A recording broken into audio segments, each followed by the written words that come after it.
I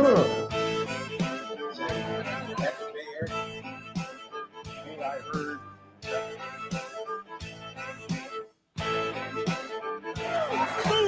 to reach out that would love to make peanut.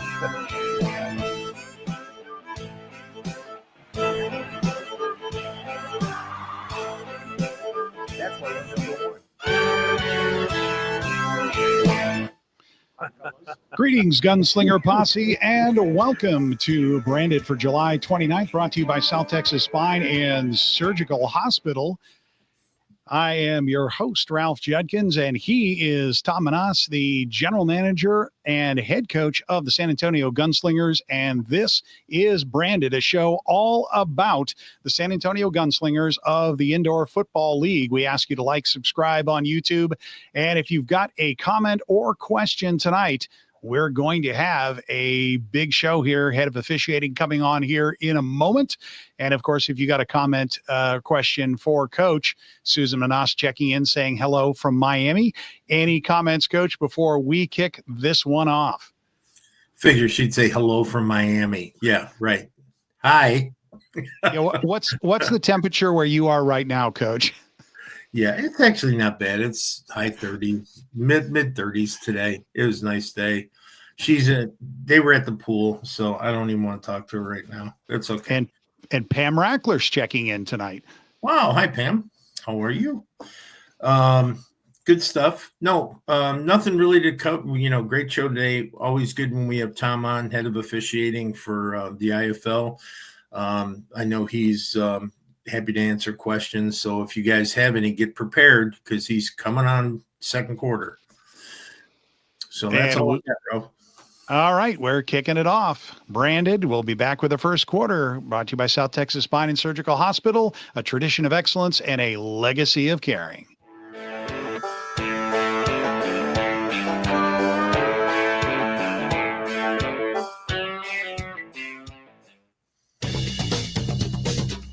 I don't know what you're doing today.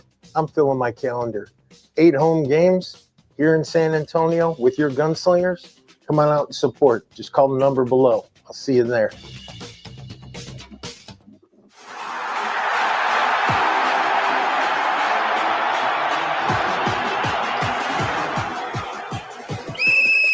All right, team, huddle up. Just like in surgery, we need precision and teamwork.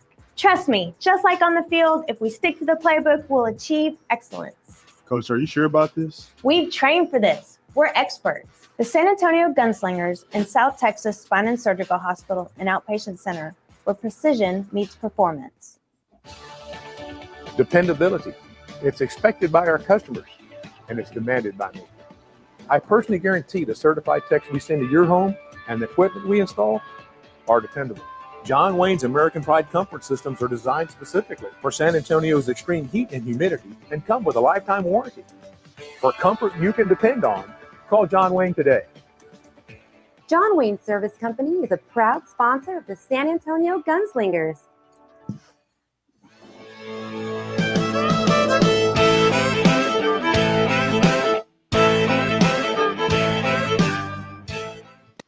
And welcome back to Branded and the start of our first quarter. While we were in break, Dustin Jackson wishing Pam Rackler a hello. Bob Book checking in from Florida and Missions Highlighter saying guns up. Alex Schuberth from the ubiquitous Sports Coast to Coast. He's the odds and betting guy saying different style hat tonight from the coach. That white cap is clean. I guess you got that at the owners meeting, or is this something you've had? That's what happens when you go. You get a sweatshirt, you Swag. get a hat. So Yep. I took the swag. Yeah. Yep. And representing the league tonight.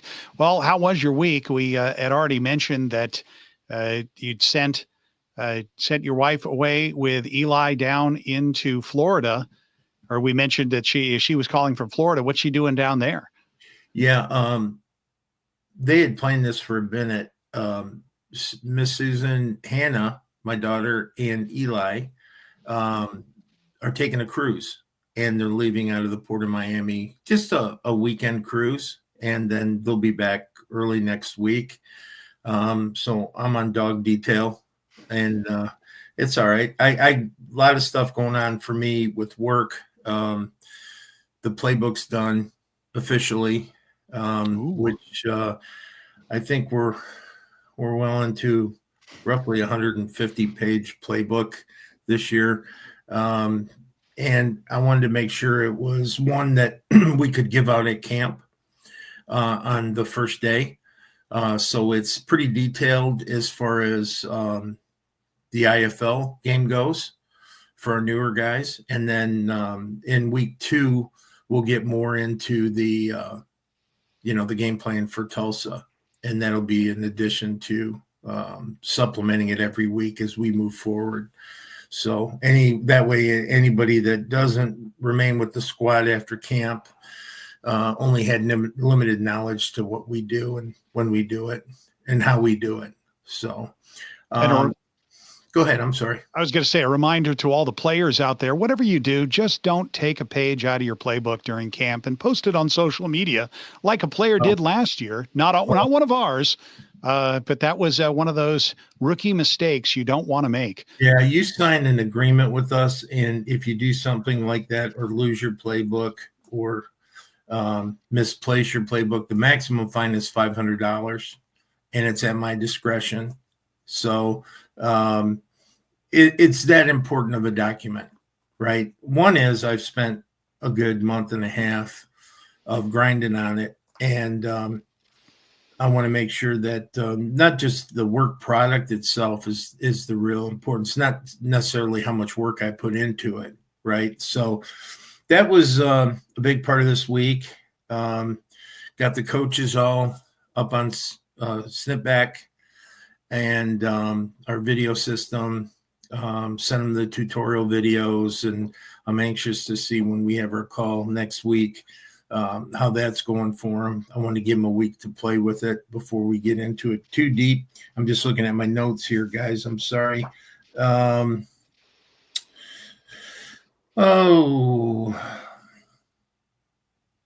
Yeah, and we're still recruiting. I've got 39 on my roster right now, but if I'm given the opportunity, I'm looking for either one or two players for camp. So I'm still doing that. Any position? No, I'm keeping that one a little close to me on this time, but no, it's going well, and got a lot of agents, a lot of players call me. They want to come and be in San Antonio and play for us. So I'm going through a lot of film right now. That takes up a big part of my day right now. And then, of course, getting ready for the upcoming season, because once it starts, you only have about 5 days to prepare for your next opponent. So the more you know now, and now you have a pretty good idea on their rosters, and you can get an idea of pretty much who's going to make their team, the ones that, and I'm sure a lot of people think the same thing about our roster. They have a pretty good idea on some guys that are going to be there. So it gives you a chance to watch some film. Well, there was some player movement that people are saying, hey, that looks like Tulsa's loading up. TJ Edwards made a move there and brought along Faison McClurge as number 1 receiver. And when we talked about this previously, that's sort of expected that when a coach makes a move that players will follow them. Well, they're both good players. We were able to do very well against them last year in Frisco. I thought we did. Especially those two in particular. But I think that they're fine football players. They got a good coaching staff in Tulsa, good ownership in Tulsa. We have to play them 3 times this year. They're our new Frisco, apparently. Yeah, we'll just, it's always hard when you play someone 3 times. I might have to steal that line, New Frisco. It is. Referring to Tulsa, it renamed as New Frisco. Their head coach is their OC, and now they're bringing players over, and I'm sure that's not the last of it. So, but no, good for them. I got nothing but respect for those guys. And good players have a way of making their way around. Speaking of another one, moving to a team that we will also face Daquan Neal, previously from Bay Area, now is in Quad City, and Quad City's on our schedule as well. Yeah. Okay. Okay. And there I mean, it is. if you're a football guy, if you're an inside football guy, right, meaning indoor football, and you look at our roster, we're pretty good on paper right now. So I like where we're at. Well, I would also I say, I got to tell you, I came to a realization on something. Last year we tried to win games. My philosophy this year is we're going to take games. We're just going to take them. how does that expressed in what the fans would be able to see or in the preparation? I think one is play like you're not trying to lose. That's one. And two is play with a sense of urgency. And I'm talking primarily on defense. Play with a sense of urgency and outcome, meaning that not only play with urgency to get the job done efficiently, but also have a predetermined outcome already in place in your head. That goes referencing to take it, don't try to win it. If you can, it's a heck of a lot easier to play like you have nothing to lose. It's a hell of a lot easier to play if you're on a roll because your team has learned how to win, which is what I've had everywhere I've been. And then you go to the next part of that is if you're not either of those yet, then just go take it. And so that's the mindset. Yeah. I don't mean that to sound like a bully attitude, but no. It's just, my thing is if I'm a cornerback and I know they need 7 yards for a first down, my cornerbacks this year aren't going to let you get 6. That's taking it. Standing on the 8 doesn't do it this year. 8 yards away. If you know they need 7, stand at 6 and be a wall. Be that guy. Take it away from somebody. And if you don't have that attitude, I can tell you're not going to last very long in San Antonio this year. We do have a couple questions, and I'm sure all the family members and players or family members of players need to be aware of that message. A couple questions here. One is beyond our ken. Of course, our friend Dustin Jackson out from Arizona saying, will there be a championship gunslinger cruise for fans, players, and coaches to go on? I wouldn't put that past Don and Pam, but yeah, Pam was watching, so there it is. When it was in Vegas, I think Mr. Rackler would have probably closed down Vegas for us. But listen, I would love to have what we had in Toronto. When you have a city of 2 million people, I'd love the mayor to give us, if we ever did that, give us a ticker tape because it'd be the first football championship and it would be pretty special. So that would be my dream come true. And then a party that lasts about 4 days for the fans.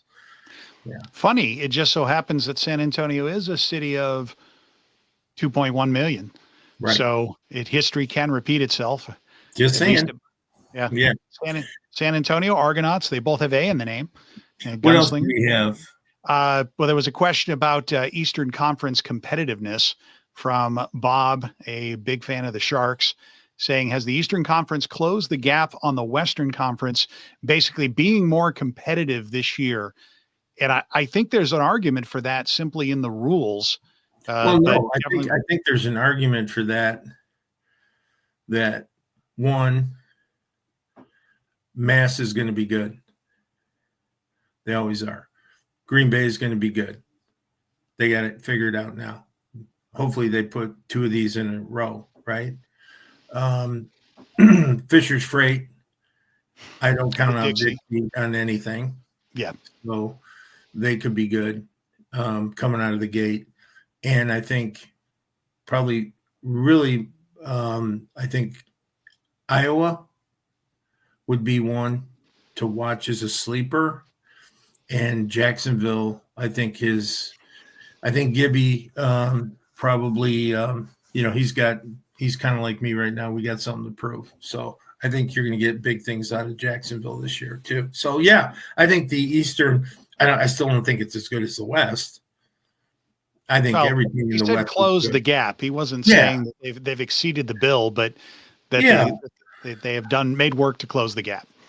Yeah. I mean, when I was talking to Dixie, I said, he went to a team in the East. He goes, yeah, I ain't going back west. He was getting around, of course, but I want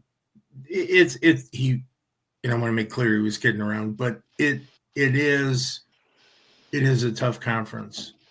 It really is a tough conference. And, we'll see how it goes. I'm optimistic. I'm very optimistic, but I'm also more optimistic because I think the league as a whole got better. So when you say the East and West, I don't really care as much as I care about the refs being good, all the refs being good. Well, that sounds like a perfect segue, Alex saying historically about expansion teams, but that sounds like a perfect segue to bring on our guest from when we get into the second quarter. Yep. So are you ready to wrap this one up and send it away? All right, let's move it on. We'll be back with the second quarter and our not so surprised guest, Tom Falcinelli, the head of officiating. You are watching Branded, brought to you by South Texas Spine and Surgical Hospital.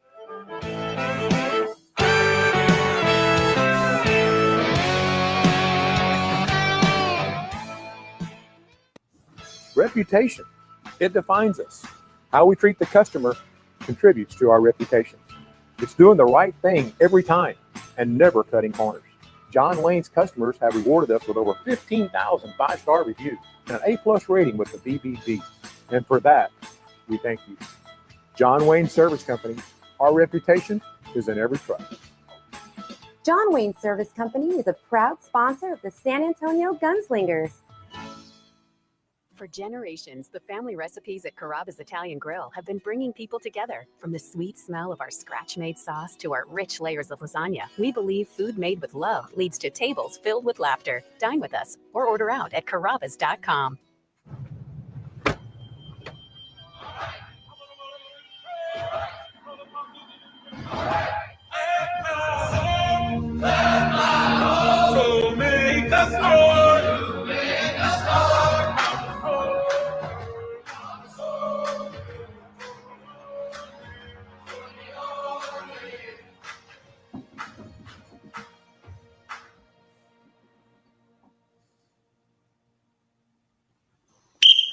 Hey, did I get your attention? Time to buy those season tickets. 8 home games this year. Call the number below. I'll see you there.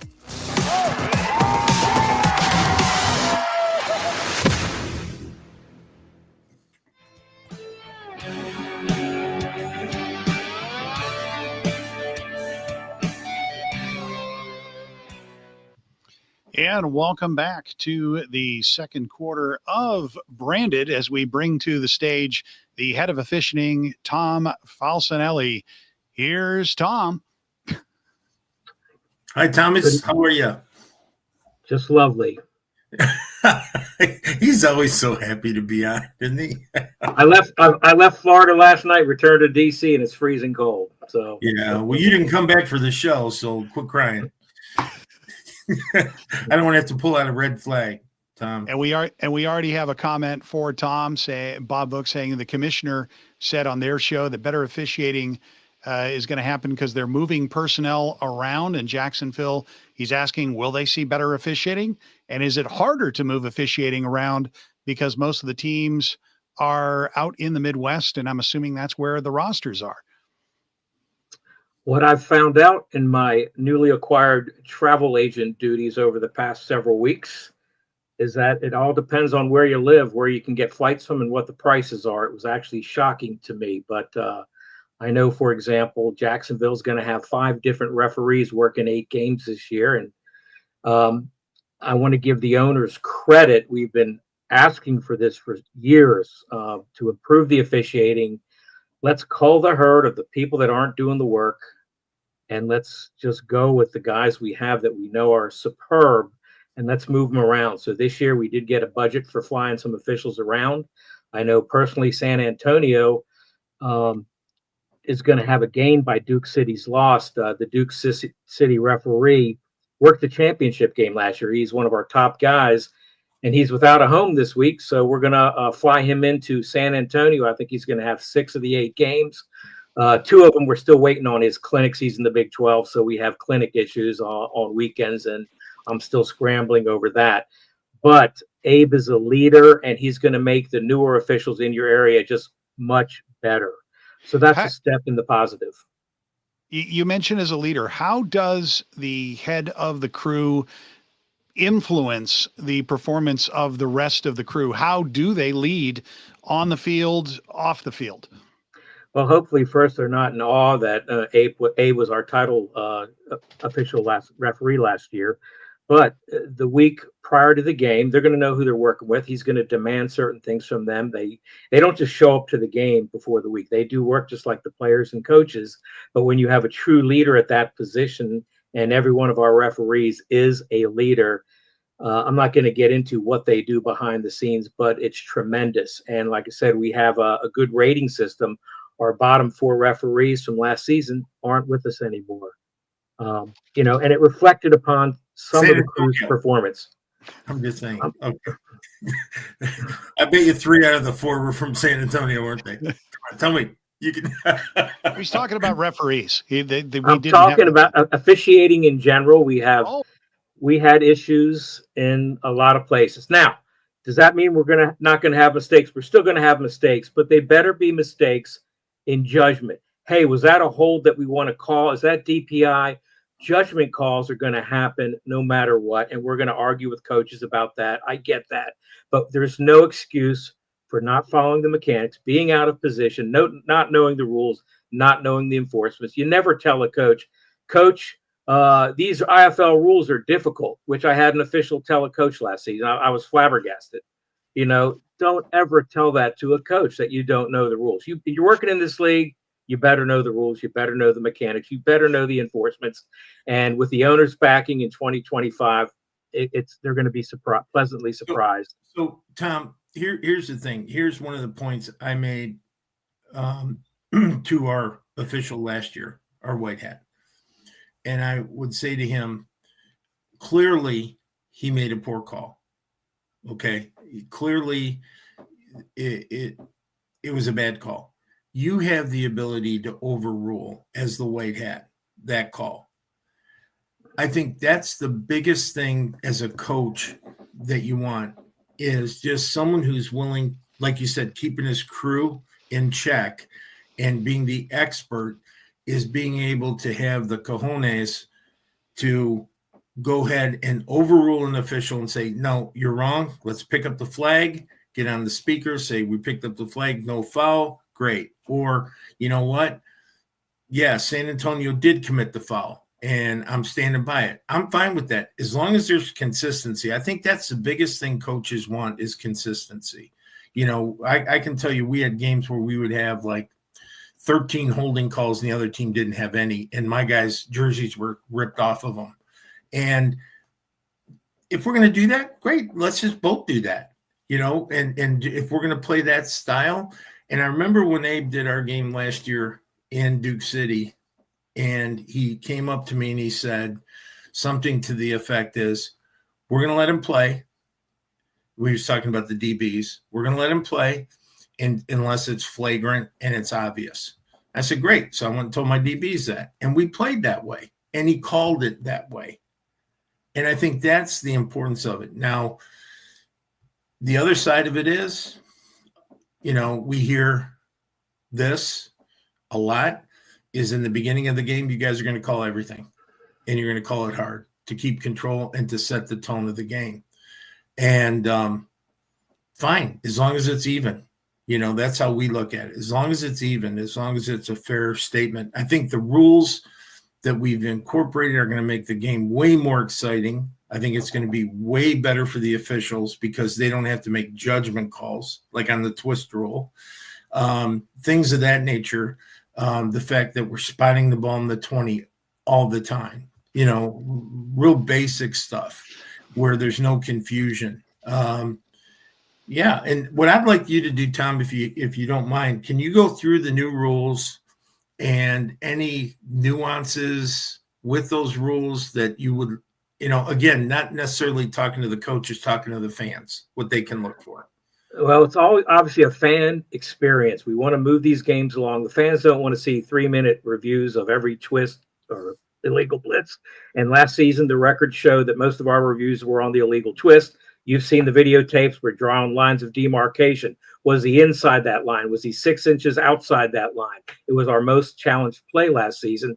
And after talking to the coaches in the offseason, does it matter if he blitzed 1 yard outside, 2 yards outside? Does it really? And the consensus was not really. Might take away a passing lane, but it's one less thing for the official, the umpire, to worry about, and one less challengeable play. And that was our most challenged play last season. So that's going to speed up the game. As far as the illegal twist, those are a nightmare to officiate. There's too much judgment involved. Where did it occur? Was it beyond the quarterback? Behind? Was the ball inside the alley? Was it out of the alley? Again, a very highly challenged call. That's gone. Now, I don't know if that's going to create open season on quarterbacks because I'm not a coach, but it's the rule. It's going to take a lot off the umpire and the referee. They can concentrate more on the holdings. So, I mean, they'll be able to see most of them. Hopefully, won't miss as many. And going back to what you said about the beginning of the game, we have the philosophy in this league, unlike what you hear on television. If it's a foul in the first quarter, it's a foul in the last play of the game. So I want that kind of consistency throughout. If it's a foul with 5 minutes to go in the first, it's a foul on the last play of the game. You got a blatant pass interference at the end of the game. I remember one not called last season at the end of the game. It was just blatant. It had to be called. Official says, well, I'm not calling at the end of the game. Well, you're not going to be working in this league much longer. So the consistency is what we're striving for, and we're doing that with accountability. Our new website system now tracks how long an official watches film, how long they read the notes. And I don't want to hear the excuse, yeah, I watched film last week. Well, no, you didn't. I just checked the accountability factor in our website, and you haven't logged on in 2 weeks. And 100% of the staff we retained from last season is accountable. So, and the ones that weren't are no longer with us. We're going to have about 10 new officials this year, and they're going to be accountable or they're going to be gone. Okay. End of story. Accountability. I mean, that's music to, I think, not only the coaches, the players, but the fans' ears. The other one that's interesting where you talk about judgment calls is the receivers in high motion. Oh, yeah, that's going to be – we used to allow the 1 yard gray space, and the fans are screaming, hey, he's a yard downfield. They didn't shut the play down, and they don't understand what our philosophy was. But now we've cut that out. It's black and white now. If that foot is down beyond the line of scrimmage, it's a foul. There's going to be a hell of a lot of false start calls this season at the beginning of the season until the timing is getting down. But what we've told the officials are that foul still has to jump out. Make sure you see it. Don't guess at it. And I hate to put this on the coaches, but if something bad resulted in the play, they can challenge it. Otherwise, we're going to be slowing the game down with 15 false start calls. So the philosophy for the fans is, and the officials, make it big. Don't guess at it. It's going to be a work in progress with the new rule. But as we adjusted last year with the new rule, with we changed the blitz rule last season that you could blitz anywhere in the alley rather than just the A gap. It improved the game. So these rule changes are going to improve the game and speed up the fan experience. No one wants to sit there wasting a half hour of their time with enforcement announcements or challenge reviews. They just don't want to do it. Let's move the game along. Tom, is there anything else that stands out to you regarding the rules this year that maybe the fans, maybe it's not a sexy rule, but it's something that's changed? Well, the positive yardage rule at the end of the game, we outlawed that a couple years ago. I don't know why, but I like it because I've personally seen, I think, 24 points scored in 12 seconds at the end of the game. So I don't want to get into how that happened. Some of it was the clock was stopped and rouges and et cetera. But if you're within striking range, I think it's 14 points is the rule. Right. If the offense is in the lead, they have got to gain positive yardage or the clock stops. So it's like an extra timeout by the defense to get that stop. Positive yardage is reaching the line to gain or beyond. That is the rule. And that's going to make the ends of the game a little bit more exciting because the defense will still have a fighting chance to make that tackle behind the line and get a free timeout, stop the clock. Yeah, I love that rule. Okay. Ralph, did you have anything else regarding rules for Well, 2025? not so much of the rules, and Tom, the other Tom, already said that the basically the available headspace, we're going to see more holding, but that runs into, okay, where we can always say the story is holding every play, but the philosophy of the IFL is different about when you call a holding. It isn't going to be every play, and that's going to be something that the fans need to understand, and maybe you can explain to the audience. I'd like to answer part of that because I think what he's talking about is when guys are twisting, right? You're going to see obvious hold. You're going to see jerseys being tugged because they're trying to hold on or they missed their assignment, right? I mean, it's where a guy comes into you and you lock on with elbows in and you're grabbing shirt, it's still legal because you're within the shoulder pads and your elbows are down and you're not outside of his shoulder pads, things like that. But when a guy's twisting, you're getting angles. And it's really hard to get that hand placement inside of somebody when they're at a half-man position coming through the line of scrimmage. Well, what the coaches should be telling the players is, hey, make an effort to get out of it. A lot of times I'm reviewing plays. They say, hey, this was holding, Tom. I said, your player was, quote, happy to be there. He didn't fight to get out of it. We're not calling it. Your player's got to fight to get out of it. But those interior holds on the twist, and you see the stretch and the twist, those should open up to the referee and the umpire now that they don't have to worry about the twist or the outside blitzes.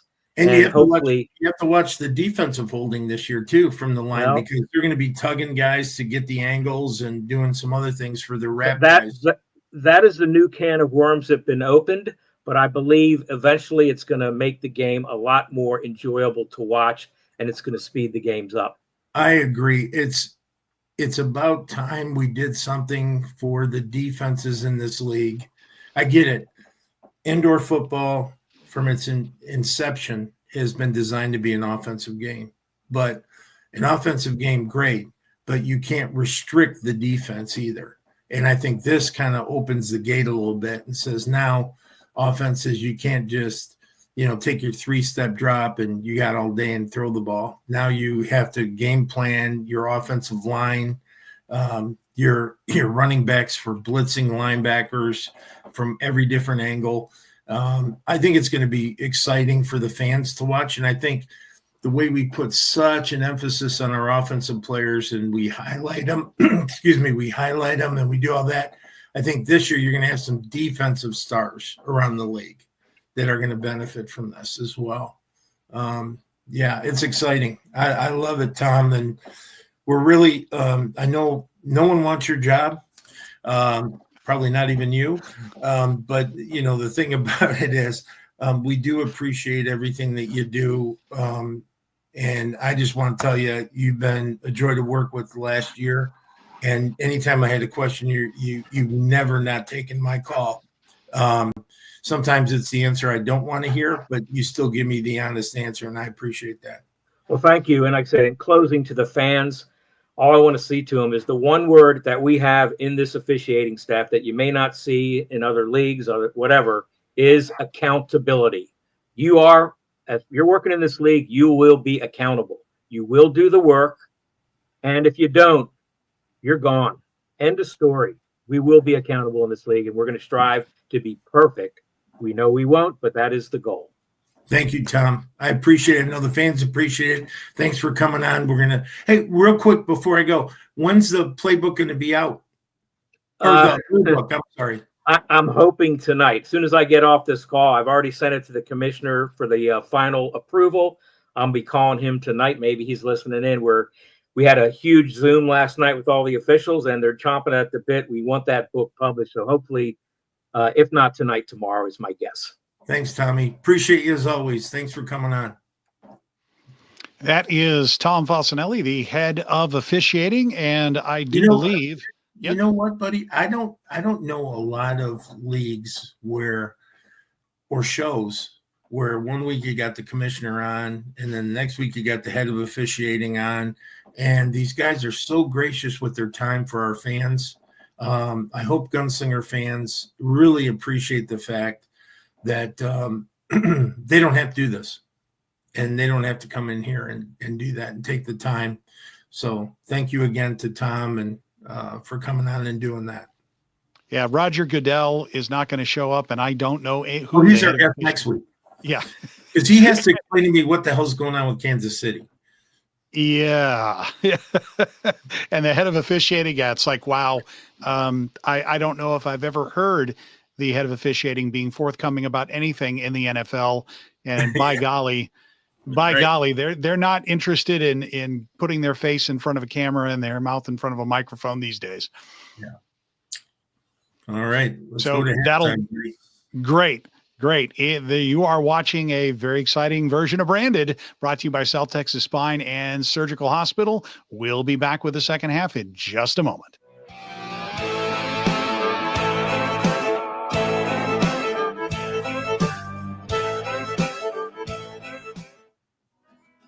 We all need hot water. Some of us need more than others.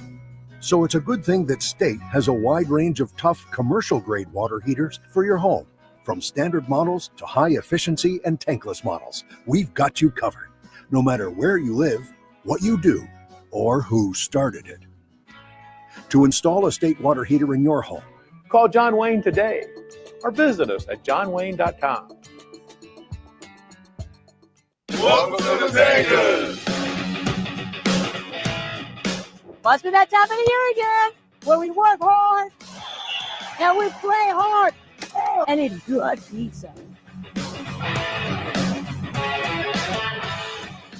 Hey gunslingers, come try Matanga's, voted best pizza in San Antonio. We are family and deeply invested in our community. After this game, come find a Matanga's near you. Guns up, slices up. Welcome to South Texas Spine and Surgical Hospital, an outpatient center. Step into our operating rooms, where highly skilled surgeons work hand in hand with specialized technicians. Our dedicated team has extensive experience and expertise in spine and surgical procedures. Our commitment to patient safety is unwavering. We understand that your well-being is at the heart of everything we do. South Texas Spine and Surgical Hospital, an outpatient center where expertise, longevity, and state-of-the-art technology come together for your health.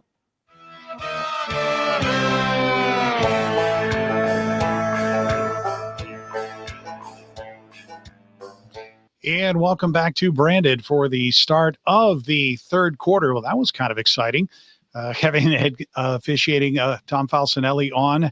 But now we are weeks away. I was looking at the calendar to the opening of camp.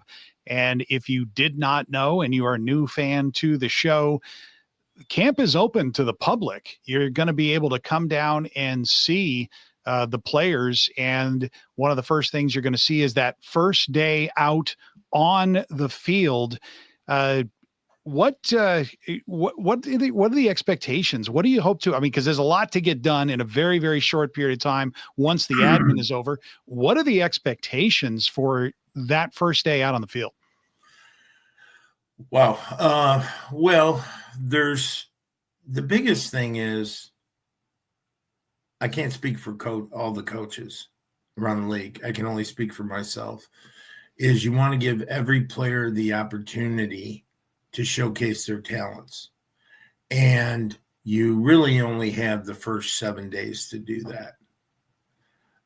Because the next week you're preparing for Tulsa and you need to just prepare with your team. So it's hard. It's hard because you want to do drills and you want to do things where they can highlight what they're great at. Now, the first day, I won't be in pads. We will not be in pads. We'll be in our spiders, which are the spider shoulder pads, the safety shoulder pads that go underneath your shoulder pads. a jersey, their shorts and helmet, and they'll get run through drills. And a lot of that is to see a couple things. The football side of it is how they move. Are they comfortable in the drill work? Does it look second nature to them, or does it look forced? Do they have great footwork?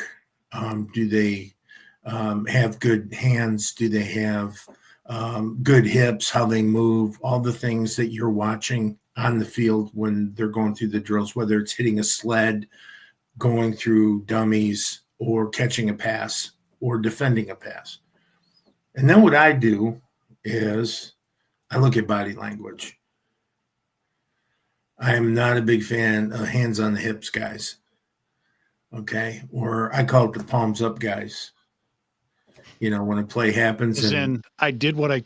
Or like, you know, or it's not me. Or they point to another guy. I hate my biggest one is my bad. I hate that more than anything on this planet, because everyone knows it was your bad. You don't have to point it out.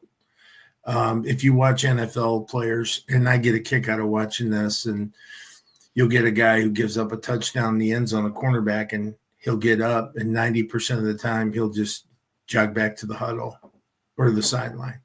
He's not going to get animated. He's not going to do anything. It's almost like, I'm not going to show you that I'm mad. I'm going to correct it. I'm going to go and do my thing. Now, some guys get a little crazy, but for the most part, the players I love the most and the players I respect the most are the guys that score the touchdown, hand the ball to the referee, celebrate for a minute with your teammates, whether it be shaking hands, patting the butt, high five, and then get off the field or get lined up for the extra point. I know the fans love the dancing and the dramatics of it and all that, but from a coaching standpoint, you almost want to look like you do this all the time. It's not a big deal. That ruins people, your opponents. Barry Sanders is probably the best example of that. Hall of Fame running back, probably the best running back that ever played the game. Scored, would walk over to the official, hand it to him, and jog off the field. And then you got guys that are down by 14 points and make a play, and they get up dancing, and I just can't figure it out for the life of me. But you do want to have joy in football. You do want to have fun in football. You do want to have, you want them, they work so hard during the week, you want them to have that opportunity. But relative to camp is that all that I described, and then what kind of shape did they come in? What was their strength like? Were they able to impose will, or were they getting imposed on? And then the other is obviously cardio. And I tell all my linemen this, and anyone who's ever played for me, I do not want to have to run you during camp like a dog to get you in shape. Come into camp in shape, and we'll do enough running to keep you in shape. But we're going to run every day. We ran every day of the season. It might be one gasser, might be one snake, might be one 20-yard sprint. And then when I feel like they've had enough, I take a big old lineman, put him down the end. I'd have TC kick a ball, and I said, if the lineman catches it, we got no running today. So they love the stuff like that too. But coming to camp in shape, right? That's probably the biggest thing, because when you're tired, you're trying to survive. You're not learning.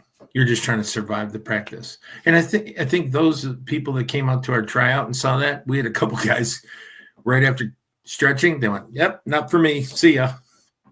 They were breathing hard. You know, it's not like you're doing a Jane Fonda workout stretch. When you do static stretching, it involves running and stretching and movement of the body and explosive moves. And it can be fatiguing if you're not in shape. So, funny story, we had a really good offensive lineman, and I'll just say he still plays for me. On his first day of practice, he puked like he was over the side of the arena wall, just sheesh. And I said, okay. And then next year when I coached him, he came into shape. Great. Next year, great shape, and now they have an expectation of what's ahead. So it's more for the younger guys. The veterans better know that they need to do that, because really it's nice to say we kind of have a good idea on some guys, but no one's made this football team. Not one player has made this football team. And if someone, veteran, big name or not, comes in and cannot function at a high level, then they're gone. I'm sorry. The first week, it's really hard to be friendly and nice to the guys. I try to be respectful the first week, but not necessarily where I know your whole story, and then if you're around the second week is when we start building that relationship, because the first week you should have nothing on your, it's funny. You'll get guys who'll come by my office. Coach, how did I do? Don't ever ask a coach how you did. Because I can give you 30 things you did wrong today. And I will not tell you one good thing when you ask me. So, it's just be confident in what you do. Carry yourself that way. Have great body language. Give great eye contact when you're talking to your coaches. Be respectful to your teammates and your coaches and the operation people there at the building. And all that's a big part of it, because you cannot make the football team by being a jerk in the locker room. So, I know it's not like other teams where it's just talent and that's it. We're not like that. And I will never be like that. And if that means I get my ass fired, I'll get my ass fired. But I would rather lose a football game than misrepresent my ownership and my fans at that level. Period. So and all of these things seem to happen every single year. Some part of this, an aspect of it. This is not uncommon, despite you've been saying this for years and on other shows and with other teams, and it shouldn't be a mystery. And yet, it happens. I tell guys there's a whole lot of easier teams to play for than one of mine. Right.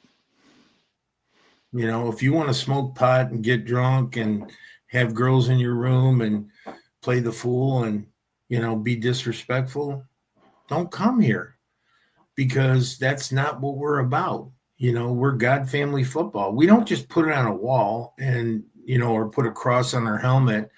We actually live it. And so the guys we bring in to our community, I'll give you a good one. I signed a player. And I got a phone call. Said, how could you sign that guy? He gets kicked out of games. He's got a temper, and he's this, and he's that. And I said, I got a temper. And he said, yeah, but he gets overly aggressive. And I go, I used to get overly aggressive. What's wrong with that? I think we need more overly aggressive. As long as he stays within the boundaries of the rules and he's a good guy on top of it, I got to just stay on top and make sure he goes animal from whistle to whistle and then gets back to himself and then goes animal to animal. But I'm all about that. I want a guy that wants to crack your skull. I mean, I want that guy. I want 25 of those guys. Football's a violent game, If not, go play tennis, man. It's just it's the nature of our business. And if you don't want to be that guy, then don't come. But that doesn't mean do it as a jerk or do it without some form of humility. Okay. I used to tell, there's this old thing, you watch it now. Most guys don't pick up guys that get knocked on the ground, right? At opposing teams. So they'll knock the guy down. They'll run back to their guys and they're high-fiving because they knocked his helmet off and all this other stuff. I love when guys knock the living piss out of somebody and then help them up. That to me is more degrading to that guy than walking away. Sticking your hand out. 90% of the time they're going to slap your hand away because they don't want to get embarrassed the second time. But that's what I'm saying. It's how you want to play it, right? In your own style. We've got guys that play Division I, big time football, guys that played major leagues before they got here. We got guys that played at smaller schools, but were the guy, all Americans and all that. And they all have different styles. So, the first day is kind of getting a handle on the 25 personalities and how they behave on the field, so. And that sounds like a good summary for the third quarter on time. You want to move on to the fourth then? Sure. Absolutely. Because, we've got some more things to discuss and some mysteries that if you've been following closely Coach's social media accounts a couple of weeks ago, we're going to start revealing a truth here in just a moment. When we return, you are watching Branded, brought to you by South Texas Spine and Surgical Hospital.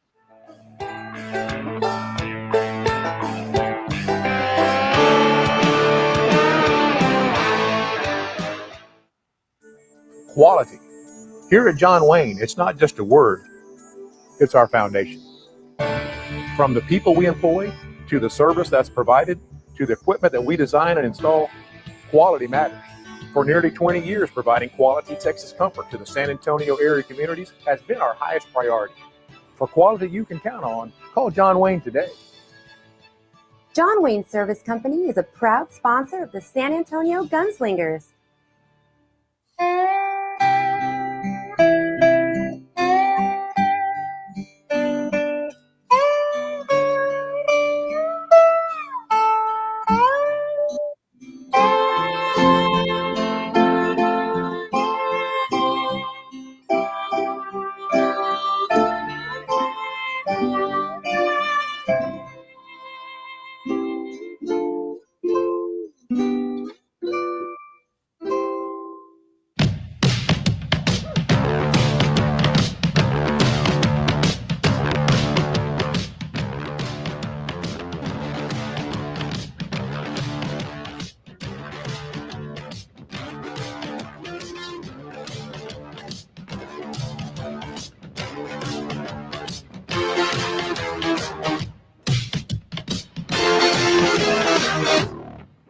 Hey, what can I say?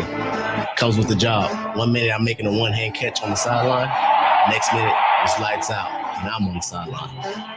And that's why I like Complete Care, because they're fast, just like me. They have ultrasound, CAT scan, X-ray, and even on-site lab.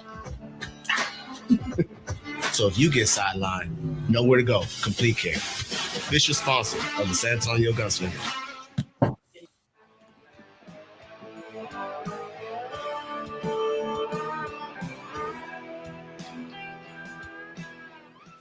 And welcome back to now the fourth quarter of Branded. And as we teased going in on the break, if you'd been paying attention to Coach's social media, he basically said he was going to take a break from social media. And I think it's a good time now to ask Coach what inspired that. So the why and what have been the results of this particular experiment, because you have a large presence on social media. And not just in football, but in a lot of other areas, it's showing aspects of your life. So what inspired the hiatus and what comes of it? Wow. I was, I think we were all kind of exhausted after the elections to a certain degree, right? There was so much fake news and stuff. And, I didn't respond to it. It's exhausting. That was part of it. The other part of it was that I use social media. The reason I originally got on was to help promote my football team that I was working for and my own personal brand as a coach. But a lot of it was also just me connecting with my family and my friends, my personal friends. I got friends all over the world, actually. It's kind of crazy. And it was a good way for them to keep up to date on what was going on in my life, and I could follow them on what was going on with their life. But I was posting something, and I just started thinking that it only took 2 or 3 minutes, right? Or 4 minutes, 5 minutes, let's say, to post something. And I thought, I preach we're God family football. And was I spending enough time in scripture? And so what I did was I eliminated the social media aspect and concentrated on reading my Bible and just getting closer to God. And I'm continuing on with that, I think, for about another week or half a week or whatever. And now I have a schedule where I can do a little bit of both coming up. But I wanted to make it where it wasn't a sacrifice, because I wish I didn't have a cell phone or a laptop or anything. But it was an eye-opener that same 5-10 minutes, or then the half hour of reading your friends' stuff or watching a podcast or doing all those things, I wasn't then taking the same time to read scripture and to try to do some good work outside of that. I'm going to give you a news break here. I'm starting a foundation, a personal foundation, me and Susan. Well, actually, the whole Manas family. My kids are going to be on it. Angie from South Texas Fine. She's going to be on the board with me. Mr. Vargas from Operation Triage is going to be on. Cal Sinclair, the CEO of PAM Healthcare, is going to be on the board. And just people in general that want to do good work, and it's going to be based around God, family, and football. And the idea is it's not going to be a fundraising arm. It's going to be driven by time, which goes back to what I just talked about, management of time, where we're going to donate time to people. So it may be a kid who wants to go to a ball game. It may be a kid who wants to play catch in his yard. It may be someone to go to church with. It may be someone who wants to go fishing, or someone who wants to be a part of a football game, or someone who wants to, it doesn't necessarily have to be football, but it's going to be centered around a lot of our donation times with football stuff, not just with San Antonio, with the Detroit Lions, with the NFL, with other things. And to me, the importance of that is that I was blessed. I had 2 parents in my house, spent all kinds of time with me. My dad, no matter how tired he was, would throw my baseball glove at me and say, let's go outside and play catch, all those things. And I just want to make sure that the same audience that I think I draw, it's great to talk the talk. Now you got to walk the walk too. So aside from our other charities that Miss Susan and I do, we do Tunnel for Towers, we do St. Jude's Hospital, we do all kinds of Special Olympics, Make-A-Wish Foundation, all that. But this is more close to home because those are derived by kind of following a pattern. We're going to try to lead a different pattern, which is based on our gift is time. We're going to get you, either one of us is going to spend time with you, or we're going to get you somebody very special to spend time with you. And go from there. Are you at a position where we're going to be able to hear a name or a way that people can get involved tonight, or are we still then planning? No, we're dealing with the attorneys right now to get all the proper paperwork filed accordingly. Believe me, there's a website in pocket already. There's all that stuff. But again, it's going to be the Manas Family Foundation, and it's going to have all of my children involved in it. And they're going to be a big part of it. And then that way, when I'm gone, they can continue on the foundation. Susan and I talked about that. The day's going to come when we're not around. It'd be nice to have this thing keep going and going strong. So, yeah.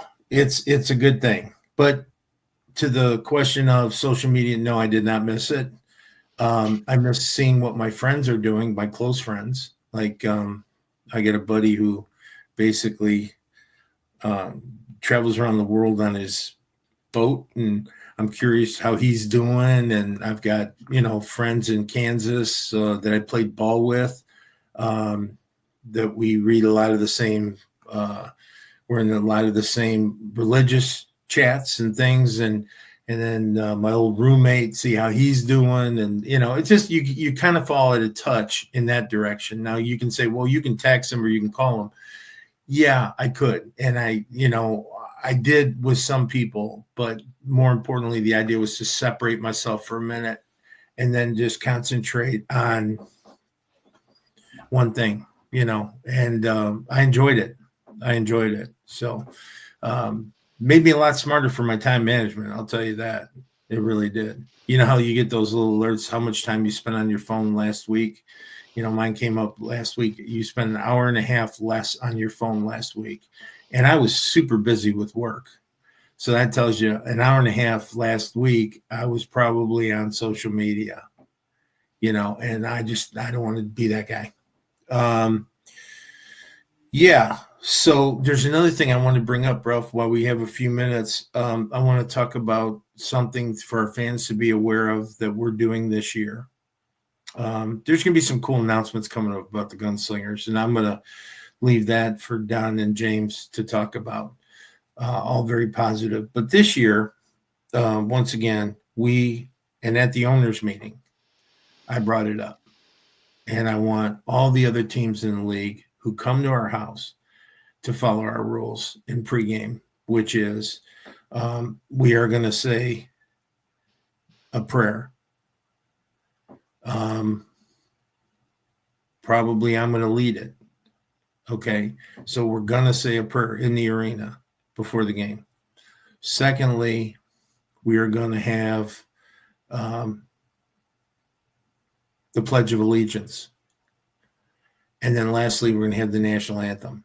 And I told them when they come to our place, we all stand on the line. We have our helmet under our left arm, our hands on our heart, right hand on our heart, and we're at an attention, and we give it the respect that it deserves, because we don't just say that we're a God family football team, but we're also a very patriotic group.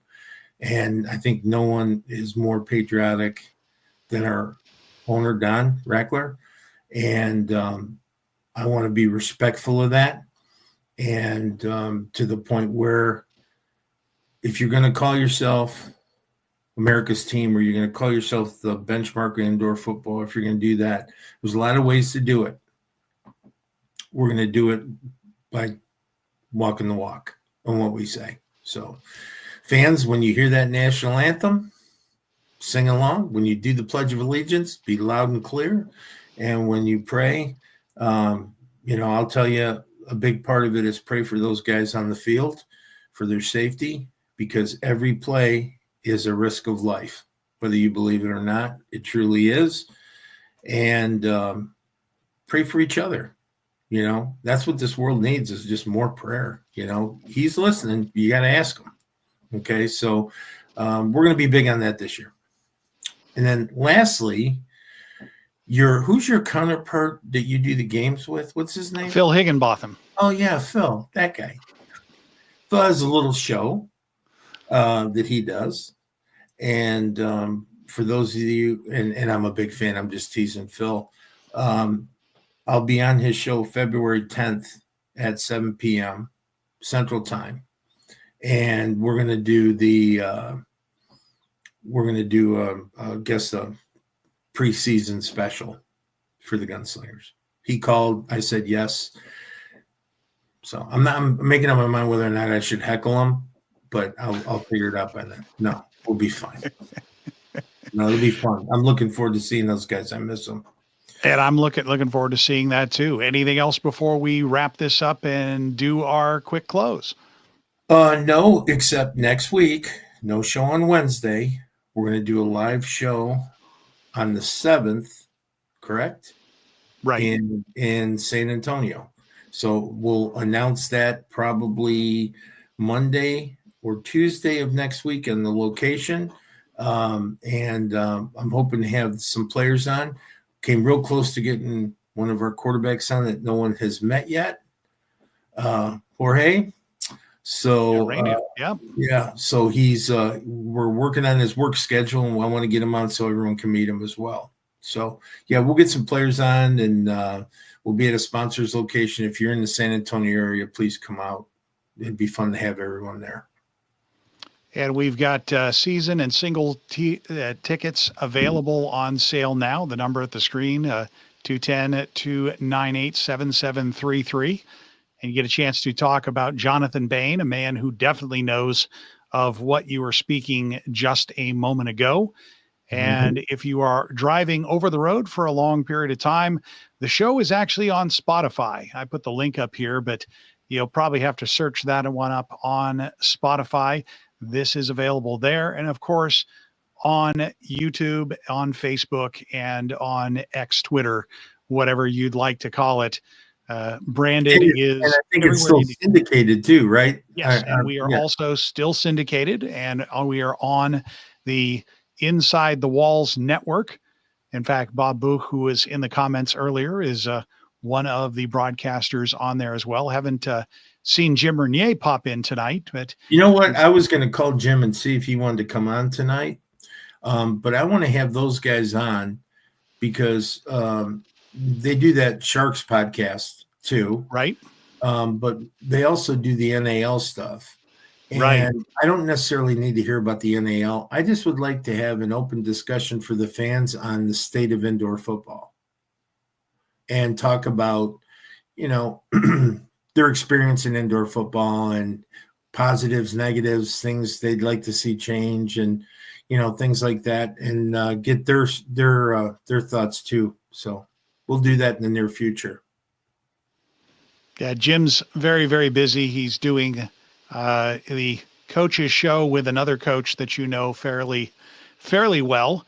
Rez, Rez out in West Virginia, and a great program he's putting together. And Bob saying that type of show is coming to the network very soon from many different parties. But if it isn't here, it hasn't really happened, Bob. I'm just telling you. Yeah, I joke. Yeah, and your 12 fans don't really care. Right. Okay. Oh, no, my fans. No, I meant Bob's. Just kidding. I have about the same number as Bob now. No, you don't. The fan. Yeah. I keep wanting to get the analytics on our show, and I know they'll be forthcoming, but we're doing very well. We're well into the six figures, and it's funny because Dave Williams, who I met when I was in New York, text me this afternoon to confirm the show time, and I can't wait, coach, and when's next week's show and things like that. And I was sitting next to Michael, our last guest last week, and I said to him, one of the things I think the IFL is short-sighted in is not necessarily the IFL as a league, but I think individual teams are short-sighted in is understanding that we have fans all over the country. Okay. And no NFL team, if an NFL team only had fans in their city, I mean, think about it. If Green Bay only had Green Bay fans, there's only 100,000 people in Green Bay, right? So you would only have 100,000 fans, but they probably have tens of millions of fans globally. And because they market globally and they market this, well, guess what, guys? The same way you can watch an NFL team and fall in love with them and become a fan that may be 10 states away, you can do the same thing with the Gunslingers. And some of them follow it because of me and my relationships with them. Some follow it because of you. Some follow it because of players.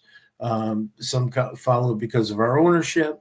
But the point is they follow it, and from all over the country. And I think every team needs to do that. And I'm going to say this live on here. I'm pushing for an IFL store. I'm pushing for an IFL store on the IFL website where you can hit a button and you can buy merchandise from every single team and every single football and every single jersey. And because I know there's a lot of guys out there that collect this stuff. And I think, if we don't do it there, let's do it on Amazon. Let's have an IFL store on Amazon.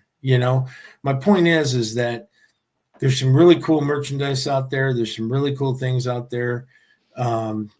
Fans from all over the country would love an opportunity to be able to buy it and have something delivered to the house without thinking about it. I know you can just pick up the phone and always call the Gunslingers merch department. Jordan has always got great stuff coming out. But I'm just saying, as a whole, even if you just had, helmets, balls, mini helmets, balls, and things like that, where you could start collecting the entire league.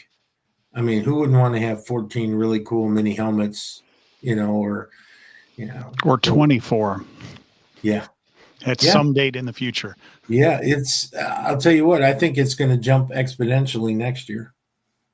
But I think growth with caution and vetting is the key to longevity. We see what happens when they come out quick to announce teams in other leagues, and then you get that letter.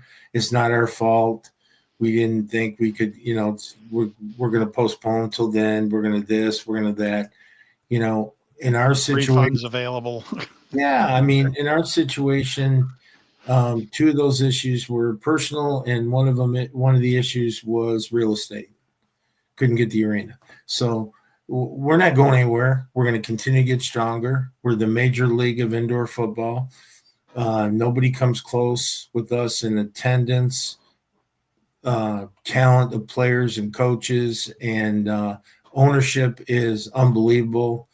Like I said, when I sat in that room and you listen to them talk, they're all very passionate. They ain't going anywhere. This league is going to be around a long, long time. And it's being led by a good guy too. Todd Tryon does a hell of a job in herding kittens the way he does, because I'll tell you what, it's 14 big personalities in one room. And he does a great job. And if you think your team is one of those teams that has the attendance, has the numbers, you know who to reach out to. Reach out to Todd on the website. Back your team, back your fans, back your ownership. IFL's not going anywhere. Yeah, and you're going to know that in big terms in the next we'll just say very shortly. There's going to be a huge announcement in relationship to the IFL, and I know it, but I can't tell you. You got to watch the show, and I'm trying to get him to let us break it when it comes out. But he was great about that with the rules, though. Yes, we had. Because I think we were the first to announce it publicly. So I'll always keep you all informed, and that's my job. Is I work for you all, the fans, and I want to make sure that you guys have any information you need.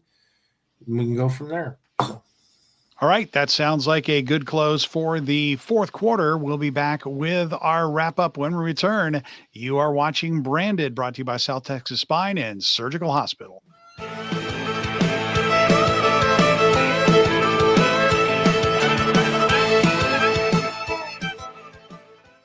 Hey, San Antonio, are you tired of the same old chain pizza that tastes like cardboard? I thought we were done eating paper in school. Maybe not. It's up to you. At Matanga's, we bring you flavors that are authentically Texan. We're talking about fresh dough that we made in store every single day. We're talking about cheese that's shredded in store for that authentic cheese flavor. We're talking about brisket because this is Texas, y'all. We're talking about our Texas roll. Can't get those anywhere else. We're talking about Texas ranch because when you put jalapenos and ranch together and you dip it in with pizza, just drink it. Lastly, we got a pothole pizza because we had to name a pizza after our roads. You know what I'm talking about. Can't wait to see you soon. Find a Matanga's near you.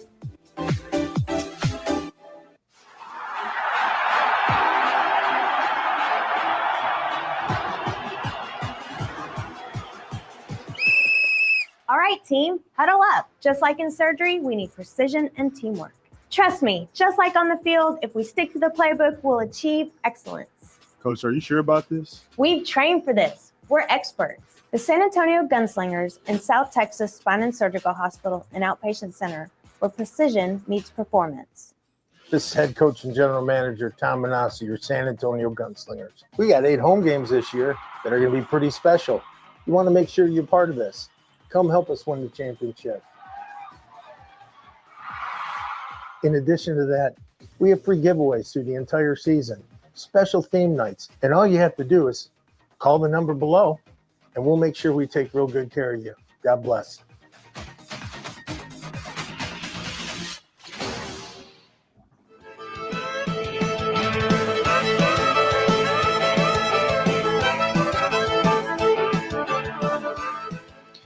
And this will wrap up our show for this week. Make sure you have liked and subscribed before you go.